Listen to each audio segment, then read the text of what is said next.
Magandang araw kaibigan! Welcome ulit sa Pinoy Recaps. Ang pelikulang ibabahagi ko ngayon ay part 2 ng American Political Action Has Fallen series na London Has Fallen na ipinalabas noong 2016. Isang malagim na balita ang yumanig sa buong Pilipinas nang mapatay ng mga terorista ang 44 na Special Action Force. Liban pa dyan, sunod-sunod na pambobomba ang naganap sa magkahiwalay na bahagi ng Pilipinas. At ayon sa sinagawang investigasyon, lahat ng pag-ataking ito ay kagagawan umano ni Amir Barkawi na kilalang illegal dealer ng mga armas sa buong mundo. Kaya nasa top 6 most wanted list ng FBI ang matandang Pakistani. Paglipas ng mga araw, sa norteng bahagi ng Pakistan, dumating si Kamran, ang anak ni Amir. Kagagaling lang nito sa Pilipinas. Sumalubong din dito ang magkapatid na Sultan at Raza na parte ng kanilang grupo. At binati ito ng ama dahil tagumpay nitong naisagawa ang operasyon sa mga Pilipino. Nagbigay din ito ng update sa iba pa nilang mga operasyon sa ibang bansa.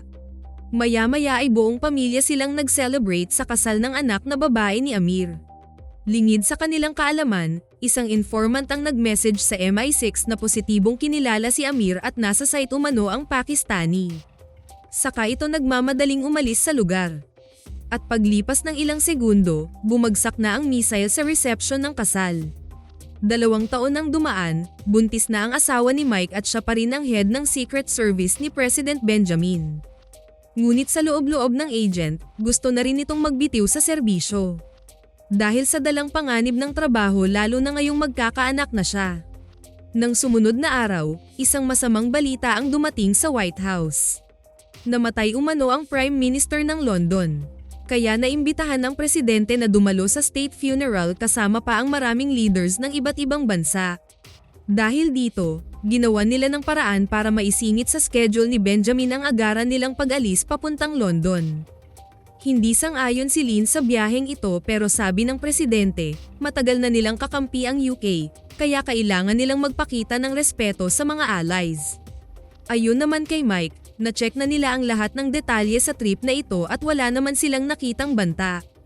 Paglabas ng agent sa Oval Office, nakasalubong niya ang Vice President na si Alan. Kinumusta niya ang bakasyon nito, sagot ng VP na sana maranasan raw nilang dalawa ang mangisda at makahuli ng 30 kilos na mackerel. Napailing na lang si Mike sa obsesyon ng matandang bise sa fishing. Nang araw ding iyon, nag-empake na si Mike at nagpaalam kay Leah. Sinabihan siya ng asawa na gawin ang responsibilidad niya at umuwi agad. Malapit na ang due date ng kabiyak, sana raw maabotan niya ang panganganak nito. Kinagabihan, lumipad na agad ang Air Force One papunta ng London. Samantala, naghahanda na ang box command sa funeral event na dadaluhan ng mahalagang tao galing sa iba't ibang bansa. Pinamahalaan ito ng Chief ng London Metropolitan Police na si Kevin. Ang hindi alam ng mga ito, magaganap pala ang napakalaking terrorist attack na ilang taon ding pinagplanuhan ng grupo ni Amir. Bilang paghihiganti sa ginawang pambobomba ng US noon sa Pakistan na kinasawi ng halos buong pamilya ng Barkawi terrorist. Ilang oras ang lumipas, lumapag na ang Air Force One sa London na ahead sa kanilang schedule. Sinalubong sila ni John, ang head ng MI5 Counterintelligence. Medyo nagulat ito na mas maaga silang dumating kaysa schedule na oras. Sinabihan ito ni Mike na mas mabuting ahead sila at ilang tao lang ang nakakaalam sa totoong schedule ng presidente. Dahil sa napakahalagang event na ito, mas triple ang seguridad na nilagak ng London sa bawat sulok ng venue. Bawat rooftop sa district, may mga snipers na naka-standby. Ilang minuto ang lumipas, papalapag na ang 3 US helicopter sa ground malapit sa pagdadausan ng funeral service. Nang mga sandaling iyon, isa-isa nang dumating ang mga lead heirs ng iba't ibang bansa. Ang German Chancellor na nasa harap na ng Buckingham Palace, ang Canadian Prime Minister na nasa biyahe na rin patungo sa cathedral. Kasalukuyan namang na-stuck sa traffic ang Japanese Prime Minister na mas piniling magbiyahe na walang bodyguard at convoy. Samantala, nasa rooftop naman ng Westminster Abbey Church ang Prime Minister ng Italy kasama ang asawa nito. At nasa ilog naman ang presidente ng France sakay ng isang maliit na yate. Maya-maya pa ay nakarating na din sa simbahan ang convoy nila Mike. Pagbaba niya ng sasakyan, medyo may masamang kutob siyang naramdaman. Sinabi din niya sa kasama ang saloobin pero nagkibit-balikat lang silang dalawa. Normal na umano ito sa trabaho nila. Ngunit walang kamalay-malay si Mike na totoo ang kutob niya. Dahil ang sunod na dumating ay ang convoy ng Canadian Prime Minister. At dito na nagsimula ang lahat. Pagdaan nito sa checkpoint, isang terrorist ang naka-uniform ng pulis ang naglagay ng time bomb sa ilalim ng sasakyan ng Prime Minister. Pagkatapos ay pasimple lang itong lumayo at humalo sa mga sibilyan. Kaya bago pa nakalapit ang Canadian convoy sa ground ng simbahan, sumabog na ang time bomb. Sunod ay ang German Chancellor. Niretrat ito ng mga terorista na nagkunwaring Queen's Guard. Habang nagkabarilan na sa Buckingham Palace, sunod namang target si Benjamin. Mabilis itong prinotektahan ng Secret Service. Sabay-sabay umatake ang mga terrorist na naka-uniform pa ng pulis ang karamihan sa mga ito. Sinarado ang simbahan kaya walang nagawa si Mike kundi magkubli sila sa kanilang bulletproof na sasakyan. Marami na ang nalagas sa Secret Service at determinado ang mga itong mapatay talaga ang US President. Sa kabilang banda, matatapang na suicide bomber ang sumabog sa tulay kung saan naroon ang Japanese Prime Minister. Bumigay ang tulay sa lakas ng impact at kasamang nahulog ang sinakyan ng Japanese. Isa namang barko na puno ng bomba ang tumapos sa President ng France. Sumabog ito sa tabi ng yate ng presidente. At binomba din ang simbahan na kinaroroonan ng Italian Prime Minister. Hindi makapaniwala ang box command sa nangyayari. Napanganga na lang si Kevin paano sila nalusutan ng ganito. Maya-maya lang ay nakarating na din ang US rescue vehicle na magdadala kina Mike sa chopper ng president. Hindi sila tinantanan ng mga kalaban. Kaya nagmamadali na silang lumayo. Nang makaalis na sila, dito na lumabas si Kamran. Nagradyo ito sa mga tauhan para sundan ang pagtakas ng US President. Tagumpay na binagsak ng Barkawi ang kani-kanilang mga target liban na lang kay Benjamin. Kaya hindi pa sila masyadong nakalayo, may nakasunod kaagad sa kanilang motor at police patrol. Tinadtad sila ng bala pero na-eliminate naman agad nila ito. Akala nilang tapos na pero mas nadagdagan ang motor na humahabol sa kanila. Hanggang sa tinabla na ang windshield at tumagos na ang bala sa driver. Patuloy pa rin silang sinusundan ng mga ito ngunit kalaunan ay isa-isa na itong napatumba ni Mike. Ilang saglit pa ay nakarating na rin sila sa kinaroonan ng mga chopper.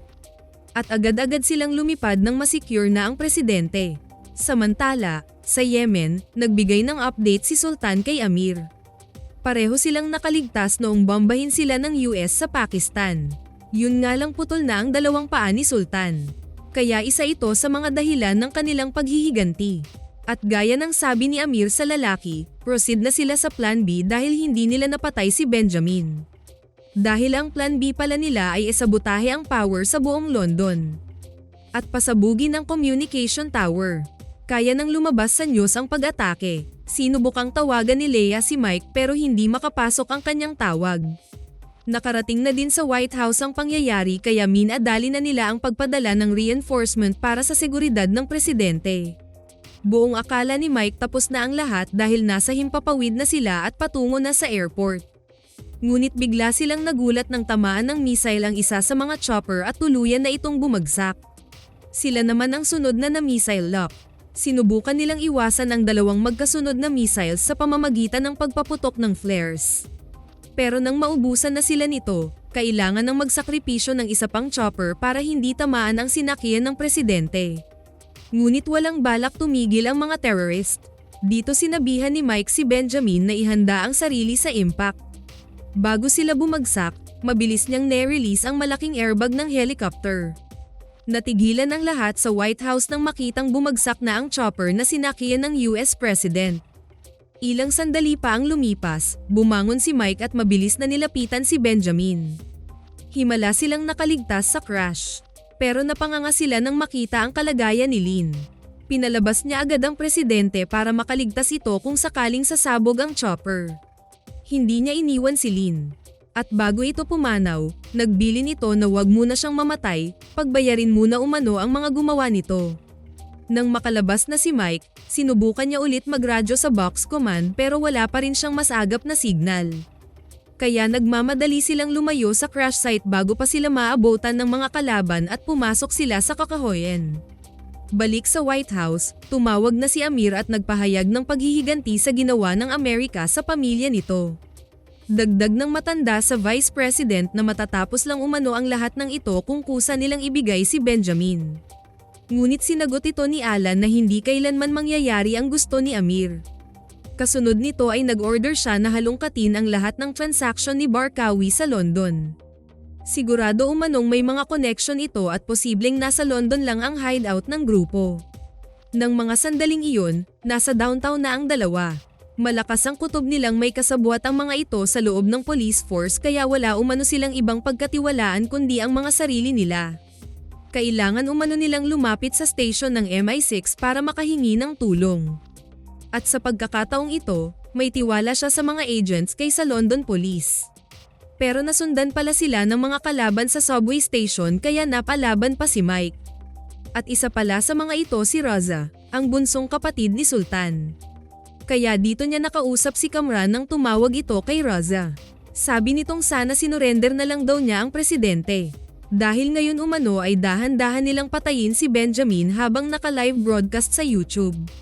Ngunit hindi siya natinag sa banta ng lalaki. Bilang ganti, panarinig niya dito ang sigaw ni Raza habang dahan-dahan niya itong sinaksak sa likod. At pagkatapos ay nag-iwan si Mike ng isang palatandaan sa satellite na ligtas ang president at pupunta sila sa lihim na station ng MI6. Kasunod nito ay nag-online meeting ang London Police at White House paano resolbahin ang kasalukuyang problema. Pansamantala nilang pinayuhan ang mga residente na wag na munang lumabas sa kani-kanilang tahanan. Kaya nang patungo na si Mike at Benjamin sa hideout ng MI6. Wala nang katao-tao sa paligid.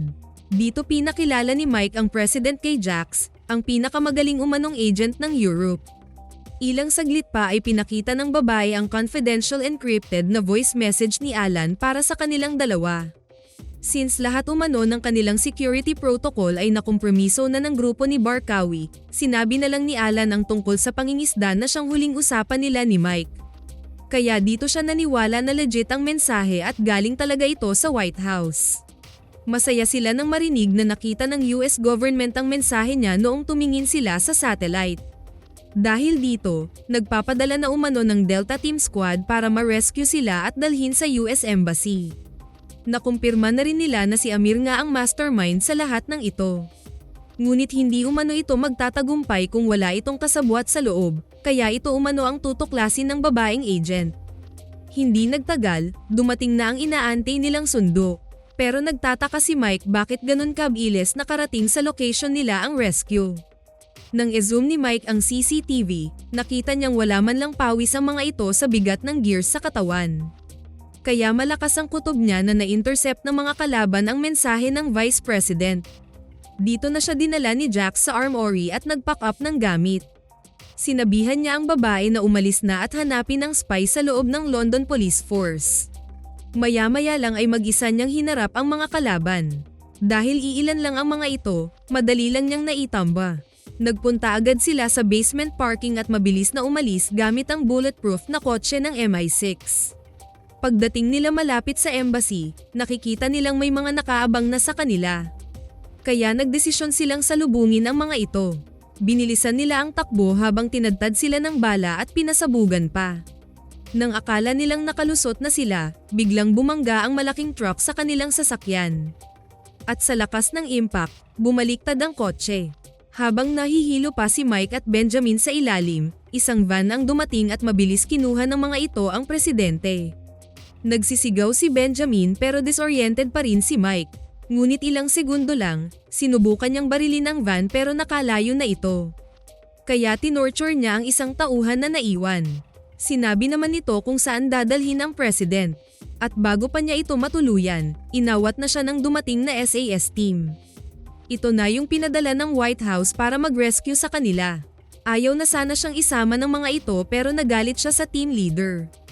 Kahit patayin pa umano siya ng mga kaharap, hindi niya hahayaang ma-execute ni Kamran si Benjamin. Balik sa box command, sinalubong si Jax ni John. Sinabihan niya ang head ng counterintelligence na may spy sa kanilang departamento. Ilang saglit lang ay na-trace na ng White House kung saan nakastation ang Barkawi Group. At tama ang US, Nasa gitna lang ito ng Central London. Kaya agad silang magpapadala ng search team sa location. Maya-maya pa ay nag-awan na rin ng paraan ni Jax na makuha ulit ang control ng CCTV sa buong London. Dahil pala ito sa authorization code na walang ibang nagmamay-ari kundi si John. Nang mga oras na iyon, hawak na ni Kamran si Benjamin. At gaya ng plano ng terorista, nakaschedule na umano ang live broadcast ng pag-execute sa presidente. Pero sagot ng US President, ang Barkawi umano ang mamamatay ng oras na iyon. Paglipas ng ilang minuto, nasa labas na ng sirang building ang grupo ni Mike.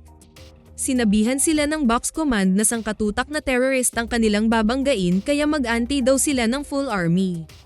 Pero galit itong sinagot ni Mike na sana nagpadala sila ng batalyon kisa isang squad. At matinding bakbakan ang sumunod na nangyari. Walang kamatayan nilang hinarap ang nakaabang na mga kalaban. Pinulbos nila ang generator para mawalan ng power ang buong operasyon ng mga ito. Tamang-tama na ma-delay ng ilang minuto ang schedule ng broadcast para makapasok pa si Mike sa loob. Kasunod nito ay nagmamadali na ang agent habang hindi pa bumalik ang kuryente. Gumamit na siya ng night vision para makita niya ang mga kalaban. Naglagay siya ng bomba sa gas pipe para sa kanilang pagtakas mamaya. At tahimik niyang tinutomba ang mga tauhan ni Kamran. Nagdala ng portable generator si Kamran para makakonect na sila sa internet. Sabi pa ni Sultan na bakit hindi na lang nila patayin ang presidente, total yun naman ang purpose nila.